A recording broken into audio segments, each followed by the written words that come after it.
On this episode of the Rich Ad Poor Ad podcast, we have Brian Nielsen, the marketing director over at Chirp.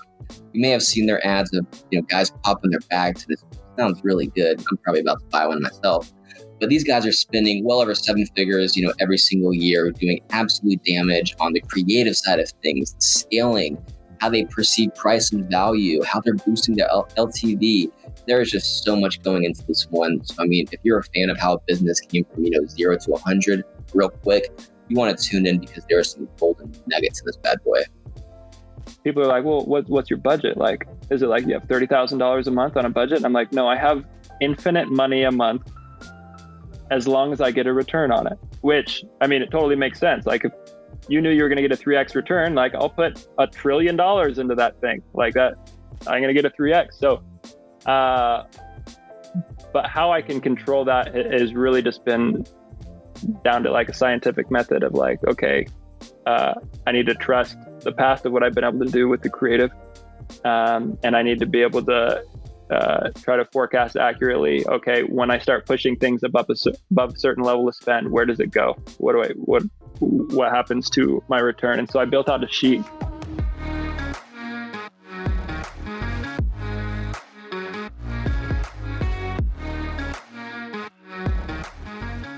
You're listening to the Rich Ad Poor Ad podcast, where we break down the financial principles that rich advertisers are deploying today to turn advertising into profit and get tons of traffic to their websites without killing their cash. These advertisers, agencies, affiliates, brands are responsible for managing over $1 billion a year in ad spend. You'll hear about what's working for them today, their rich ads, and we'll roast their epic failures and crappy ads on the internet with poor ads. Let's get into it. All right, everybody, we are back in business with another episode of the Rich Ad Poor Ad podcast. We got your host, Dylan Carpenter, in the house. And today, I'm pretty pumped about this one. I'm always in pain with my back and whatnot, and I think I found a new product to buy later today, maybe. But you may have heard from them. You may have seen their ads. Most likely, they're spending well over seven figures, generating some awesome numbers. We got Chirp. You've definitely seen the ads of the guy in the woods and his back popping a little bit. I love that ASMR stuff. I don't know what it is, man, but it does wonders. So, we got the marketing director, Brian Nielsen, over there. He's going to be sharing some awesome things, kind of what they're getting into. So, Brian, what's up, man? What's up, Dylan? Thanks for having me, man. Not a problem. I was pretty amped about this one because, I was just going through kind of finding all these badass brands, and I was pumped you kind of followed back up, and I'm like, hell yeah, I'm going to get Chirp on this thing. It's going to be epic. Well, I'm gonna get exposed by all the really good ad buyers out there. They'll be like, "How did this dude scale so much with such just sketchy tactics?" So it'll be good. I'm glad to see. I hope everyone pokes holes and they make fun of me, and I'll make fun of them back. But I'm excited. Makes the world go around that way. But give everybody a little background of kind of who you are, kind of when you joined Chirp, kind of what y'all are getting into, so everybody kind of has some context. Yeah, for sure. So what happened is I have a background. I got my bachelor's degree in business management with a dual emphasis in marketing and finance. In high school, I had a little bit of experience with entrepreneurship, done a bunch of internships, went to Quicksilver, went just trying to get my life straight. And I was at a job right out of college. And I wasn't loving it. It wasn't really for me. It was an insurance company. So I got really heavy into analytics and started geeking out and was like, oh, dude, like Microsoft Excel, like coding and VBA, like this is dope. And one of my friend's brothers owned this company called Plexus, which is now Chirp. And he was like, hey, I'm looking for someone to start the marketing team. Because until that point, he didn't have any he didn't have any salaried employees. He didn't have anyone. He was just working with kind of freelancers. They had just made kind of a bigger hero video that they had launched and they had seen some success. And they had recently just pivoted from yoga to back pain. And so with that, he was like, yo, I need someone to build this out. And me just being prideful and overly confident, I was like, yeah, I'll build out a marketing team for you. So he hired me to build that out. And that is where I am now. I had no previous experience with Facebook ads, no successful experience, at least with more than $10 in spend. How long ago was this, actually? This was in 2018. This was May 2018 that I came on. And the name was changed from Plexus to Chirp in July 2018. We launched a Kickstarter. And on Kickstarter and Indiegogo, we did over 2.1 million, which is the highest funded pain relief product in history that I know of. So yeah, it was really successful, and I just kind of came and was drinking from a fire hose, and been learning tons since. So So you threw yourself to the wolves. yes, sir. Yes, sir. That is awesome, man. That's the way to Yeah. do it, though. I mean, heck yeah. Yeah. That's that's a cool story there. So I mean, fast forward to these days, you're killing on the media buying scene, huh? Media buying scene, or you kind of were. I guess Yeah. you stepped out of it for a little bit. Yeah. So I guess I left out a chunk of the story. I suck. Sorry, my You're good, man. podcast etiquette. Yeah. So, anyways, we had someone doing Facebook ads for us. He ended up, and he works for us still. He's great. But he ended up hiring someone at an outside agency, one of those like classic gurus that are just like, yo, like hire me, I'll triple your ad spend, and I have like 10x ROAS on this like $20 spend or whatever. Um, so he was doing it, and I just got really nosy. And so, like, as they were spending money, I was like, I had this little campaign called Brian Test, and I was just like testing because I was like, I don't trust this dude. Like, I feel like because I was leading a lot out on all the creative also, and so having that kind of like short line between creative and ad buying is such a key. Um, and so I was just like, yo, like video team, let's make this video and I'm going to plug it in right here and see how it does. And I started doing outperforming him in my tiny little test campaign. But eventually, like a year into it, year and a half into it, I was just like, dude, like this guy sucks. I don't trust him. I have trust issues with all ad buyers now because of this, because of the things they promise and they just can't deliver. And so last Black Friday, which is a terrible time to take over an ad account if you don't know what's going on, I was really freaked out. But so I took over the ad account, and we just ended up plugging in all the assumptions that I had, all the small scale testing. We were able to just build into it. And lots and lots of ad dollars spent later, we're here. And I have done it up until the 1st of October, and now we've just hired an outside guy to do it. But there's a lot of money that has been spent since then. So Oh yeah, you may remember this. I remember like this has been happening like 2 years, but like there were 3 days before Black Friday where like Facebook was down. So like yeah, I was yeah, freaking out. yeah. That was freaking crazy. So in y'all's current situation, is it more of an agency y'all kind of work with, or is it a freelancer? Oh, he's a freelancer.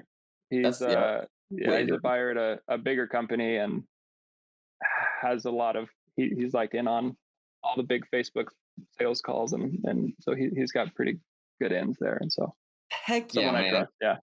Well, congrats on all the success. That's Well, super. thank you. Yeah. Well, it's time to get to the nitty gritty, man. Let's We'd go. love to kind of dive into what's working for businesses these days. And I think y'all are a killer example of, a business that's doing wonders in the D2C community online. So, I Mhm. mean, what's your kind of rich hat in this world? So rich ad, and I can only speak to what I have done. We're changing away from it a little bit, but talking to the guy who's handling it now, he's kind of said how weird it was that we have been successful with how things have been set up. So um, we have a great creative team, and I think that is what sets Chirp apart from everyone. Back pain is boring and stupid, and no one can talk about it without seeming like an infomercial. And so we just kind of took that and we ran with it. And we've always really wanted to make sure that Chirp is a brand that's both relatable and reliable. So Rich Ad, uh, there was a point when I was doing my little testing, I had my little campaign, and I was just like, how do I sell this product? Like, how am I going to sell this back pain thing? Like, I don't really have back pain. I don't really know what to do. I don't know how Facebook ads work. I don't know, but I knew that if you can sell it to someone in real life, you can figure out a way. I figured you could figure out a way to sell it through a digital medium. And so I called my mom and I was like, "Mom, yo, like, do you want to buy this thing?" And she's like, "Yeah, sure." And I'm like, "No, Mom, like, wait a second. You don't know anything about this. You just love me." So she's like, "Okay, yeah, well, what is it?" I'm like, "It's a chirp wheel." And so I wrote that down. She's like, "What is it?" So I wrote down the question, "What is it?" And then she's like, what's it do? And then so I was like, I wrote that down. What does it do? And then and then she said, well, how's it work? She just started peppering me with all these questions, all the way down to, why does it come in 3 different sizes? Is shipping free? What's the guarantee on it? All these things. And I just wrote all these questions down until finally I nailed the sale and I sold my mom on a 3-wheel pack. And so with all these questions, then I went to the creative team and I said, yo guys, like, let's figure out videos, and let's break down all these questions and let's make videos about them specifically. So let's have a top funnel, kind of a prospecting. Let's have a top middle funnel. Let's have a lower middle funnel, and let's have a low funnel. Because we figured if we can just group the questions into those 4 funnels, which I know is most people are just like, they do prospecting and they do retargeting. And so people are like, you have a 4-stage funnel, you're wasting it. You're not going to scale like that. But we did. So shut up. Uh, so when we started answering these questions, we just kind of started seeing things turn and start to go. And we had to put like 50% of our ad spend in the prospecting top funnel. And then we broke down to have like 30% in the middle funnel. So the upper middle and lower middle. And we put about 20% in retargeting, or in the low funnel. And so as we did that, and as we had the creative to layer in the funnel, because all the creative was different. And I think why most companies can't do this is because basically their prospecting creative and their retargeting creative is very similar. Yeah. And the fact that we could have dialed in different things in each part of the funnel, that just ended up killing it. And then we just started scaling like crazy, and we started spending more and more money. And at the beginning of this year, we sold out of wheels in January. And then we started getting them back in February and March. And then COVID hit, and all health products went up. So this was nothing that I did, other than set a base. And then we sold out again. And we were sold out from April until like July. Wow. But we were just pre-selling people, and we were still getting like a 3x ROAS on like 500K in spend each month for those months. So that was it. That was a very long-winded way of saying our rich ad was, we had a kind of a more complicated 4-stage funnel, but the reason that worked is because we had creative that was dialed in for each of those things. And I know that people are probably going to be like, well, if you could actually do better, just keep the same creative, just pare it down to just prospecting and retargeting. And that's kind of a direction we're going in right now. But it worked really well for us. And I did test the 2-stage, but when you have Facebook doing the bidding, like lowest cost and everything, it just kind of screws some stuff up. So yeah, that's the rich ad. That's the rich ad. And it worked really well. That's killer. I mean, and that works for a ton of businesses. I mean, you got to understand where your buyers are at in the customer journey. Cause I mean, people are going to have questions. And I think it's so funny. You want some mama bear to be like, ask me some questions. What do you want to know, to just really figure out how that messaging should go? Because I mean, shit, somebody who's been to the website's going to be super different than somebody who's initiated checkout. So, I mean, you really have to fine tune that messaging there. Now, a question I have for you, this may have been, this may not be as relevant now because Facebook changes so often, but how are y'all kind of scaling out of curiosity, doubling the budget, upping it 20%, duping that campaign and raising that? There are so many ways to do it. And I mean, I feel like there's not really a specific way on here's how to scale, how to spend from, 100K to 500K a month. You may not be able to share this. No, man, I just feel bad for everyone listening. They're going to be like, this dude, what the, like this worked for us. And that's all I can testify of. This is probably like, this worked for the 1% of people that will try it. But I just started spending more money. I don't know. I didn't really have a strategy. I was just like, this is working. I'm going to spend more. And occasionally things would mess up, and I'd be like, okay, let me do the creative. Let me do probably every like 3 or 4 months, I'd dupe all the campaigns, and I'd change a little bit as far as like ad sets, and who's included in each ad set. Once we went to campaign budget up, or CBO, that was a huge game changer because it took a lot off my back, rather than being like, okay, I'm going to spend like 2,000 on friends of fans. I'm going to spend 3,000 on website visitors. I'm going to spend like whatever. I was just like, look, I'll put the right demographics that exist in there and the right creative, and then Facebook, you just pair up because we have so much creative. You just pair up the creative with the ad set with the person. So it was cool. And I don't know if this is just in my head, but I felt like we were just like, look, Facebook, like we're giving you everything that you need to be successful. All you have to do is like keep sending the right creative to the right people.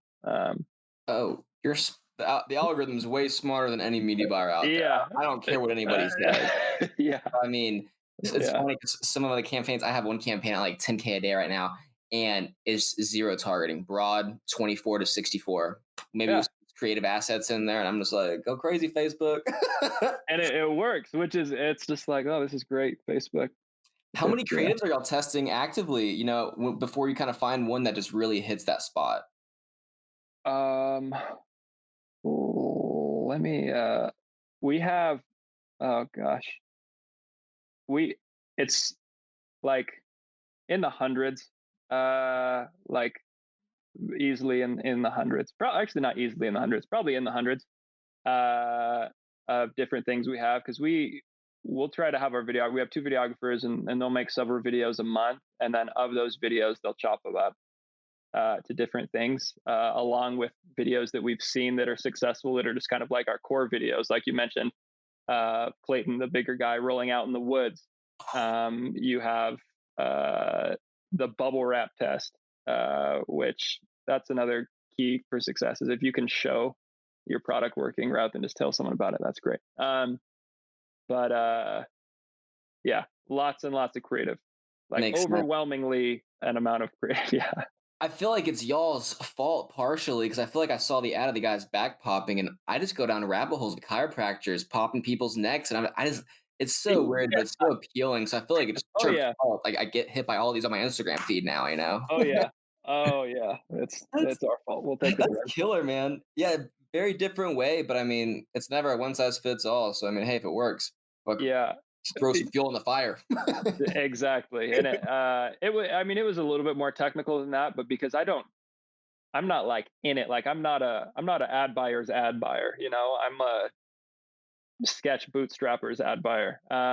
And so I couldn't really tell you right now, like, oh yeah, this was scientifically what we did. But I do remember in the moment, it was a very thought out decision of how we chose to scale things. And but it was really just like there's no one key to success to ad buying. Like you test until it works. And the more you test, the smarter you get at testing and the less money you waste on testing because you know what to test. So yeah, No, I that's mean, I think that's perfect. One thing I've noticed recently, I feel like I've followed brands around a little too much, kind of creepy-ish, whatever. But I noticed y'all recently changed your offer within the past maybe 30 to 60 days, maybe from like maybe 129 to 99, maybe yeah. be off. I was Yeah. curious on how often y'all change offers or if you kind of test one at a time or how that kind of comes to life. Yeah. So man, Chirp is seriously just like I hope there's a case study one day with all this, the weird changes and stuff that went on, because I feel like in college or whatever, I read a lot of case studies like Dropbox or PayPal and all these things. And you don't realize how many just flippy things went around. I probably should have written them down. But so the offers in the early days, we'd switch it around a lot. Um, and it kind of came back to haunt us, and which was something I really wanted to go against, was we had the wheels priced really high and we would just always sell them on a discount. And so something that I started to notice was like, hey, people will only buy if we have a discount. They won't buy just straight up. And it's because we've taught people you only buy Chirp on a discount. If we're always running a deal like that, and I understand once again the people listening to this are like, well, duh, idiot, because you need to give the people a deal. I understand. But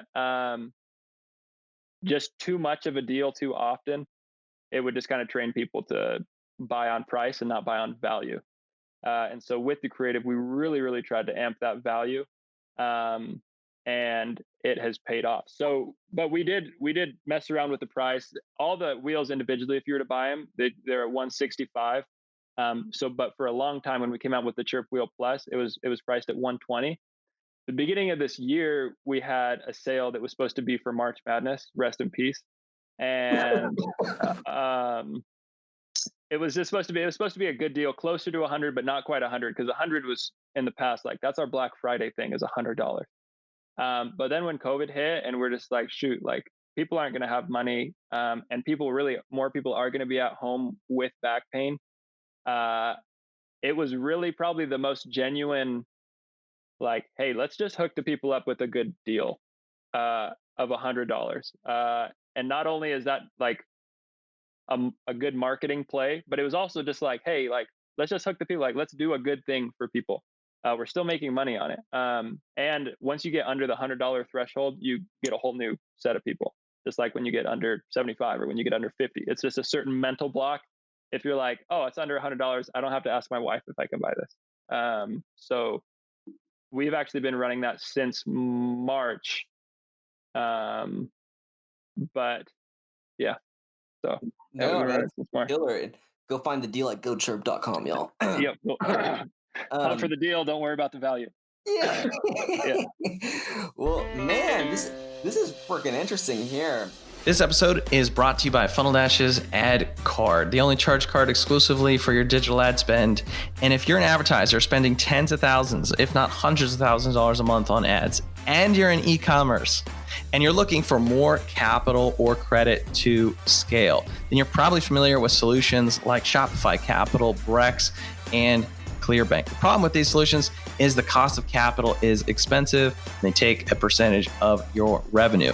One of the beauties with AdCard, when you combine it with one of our in-network, of our 5,000 in-network agency partners, you have the opportunity to qualify for free ad capital funding, where we'll load up your ad card with an additional $50,000 all the way up to $1 million of additional capital to deploy on platforms like Facebook, Google, Pinterest, Instagram, YouTube, and more. So if that's you, if you're in e-commerce, spending a ton on ads, and you're looking for a way to decrease the cost of capital, check out AdCard. We'll get back to the show.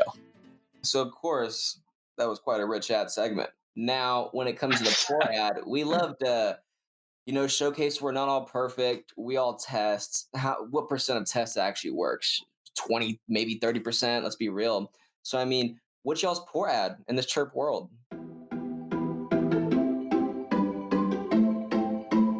Even tests that don't work, I think it just depends on how positive you are as how many tests work.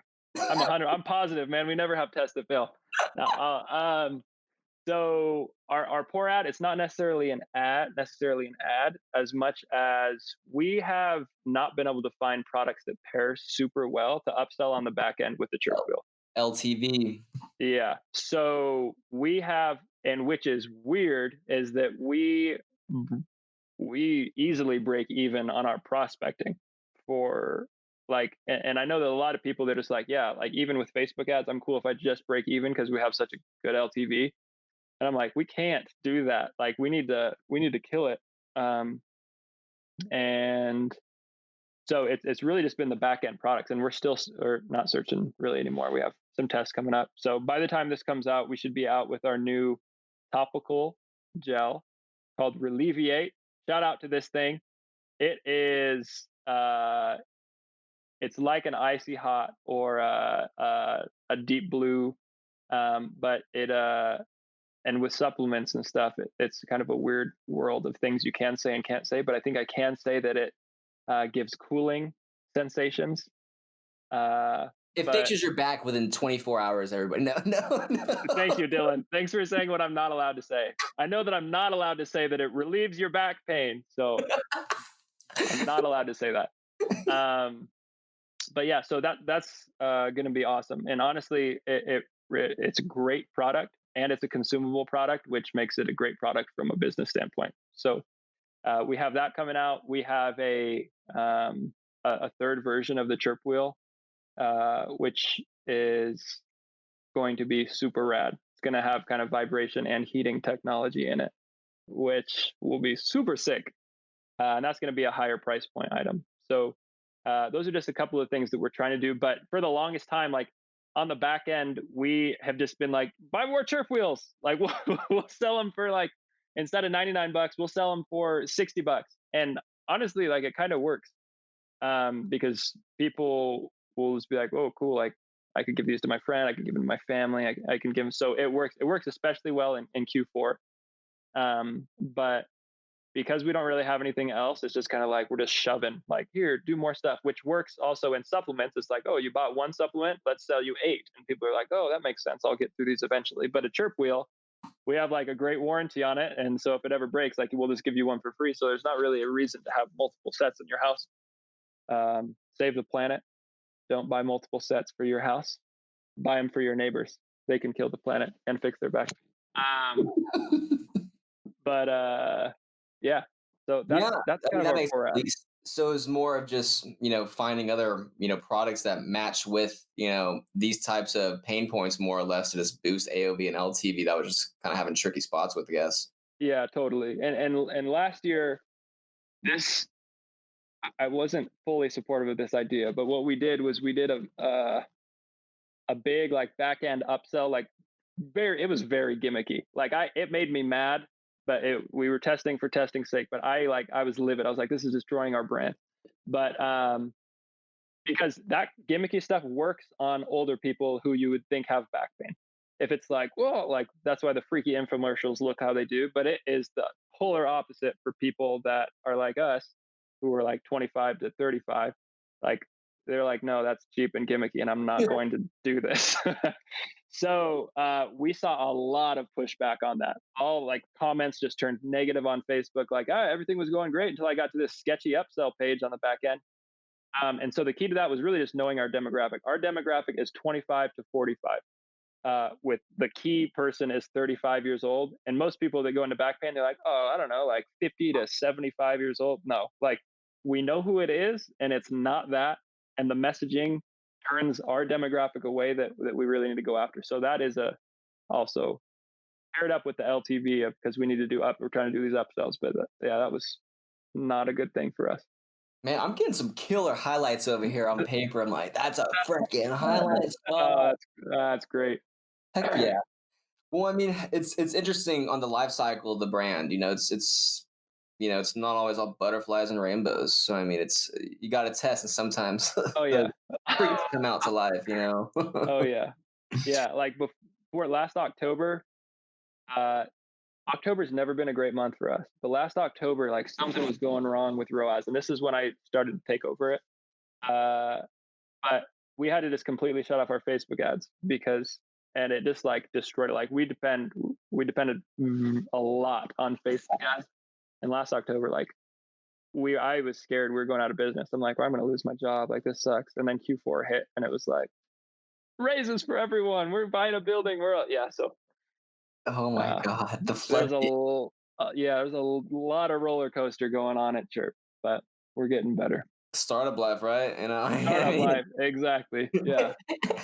Well, snap, man. So these have been solid. So, we'd love to take a page out of the Rich Dad Poor Dad book, kind of meet the crossroads of marketing and some sort of financial principles or financial tips.